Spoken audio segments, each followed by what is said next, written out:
The gentleman from Tennessee for 5 minutes. Thank you, sir. I'll just follow up a few of the questions we were asked here.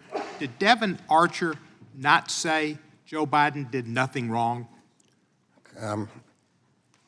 Be clear, I only know about Mr. Archer from newspaper reports. I want to be clear that I kept my promise to not involve myself in this investigation. Okay, now stated. He said Joe Biden did nothing wrong. Secondly, did you say that President Trump appointed Weiss, who then you appointed? Yes, President Trump appointed Mr. Weiss as the United States Attorney. So that should take care of that issue. And they say the department's been weaponized. Wasn't there an investigation of Mr. Gaetz and you didn't prosecute him? Justice Department does not make comments about its investigation. Well, it shows we're not weaponized. If we were weaponized, we'd have done it. That was a beautiful exchange there, and it shows we didn't do that. You are the nation's chief law enforcement officer, and I appreciate that. And law enforcement's one of our government's fundamental functions. Crime is growing too much in this country and in my city of Memphis as well. We need law enforcement to be effective, swift, and fair. I'd like to focus my questions on what actually affects the American people. Crime. How do we get smarter law enforcement requiring smart resource of allocations, not about funding or less funding, but the right funding for the right programs, and see that happens? Memphis, as hiring has become more difficult, we've lowered our standards to get more officers. That's not the way to do it. The COPS program is helping us review the policy and procedures, and I thank you, the COPS program, for doing that. But what can Department of Justice do to help see that law enforcement is more efficient and more effective? So the key to this is our partnership, the FBI, DEA, Marshals, ATF's partnership at every local level with local and state law enforcement, in task forces, in discussions to target the most dangerous criminals in those communities, but at the same time to engage the communities to help engender community trust in law enforcement.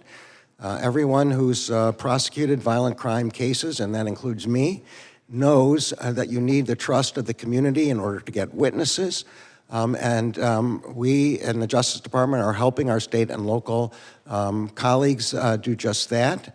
The funding you described from the COPS office and in the Office of Justice Programs allows us to give money to state and local police organizations that are having trouble with recruitment and retention and promotion of law officers, and helps them make their departments respectful of constitutional rights, and at the same time effective in the investigation and prosecution of criminal law violations. Thank you for those activities, those programs through COPS. You've also reinstituted patterns and practices investigations of certain police departments, and Memphis is one of them, and I thank you for doing that. Can you share with us how important those pilot programs are and how they can improve policing?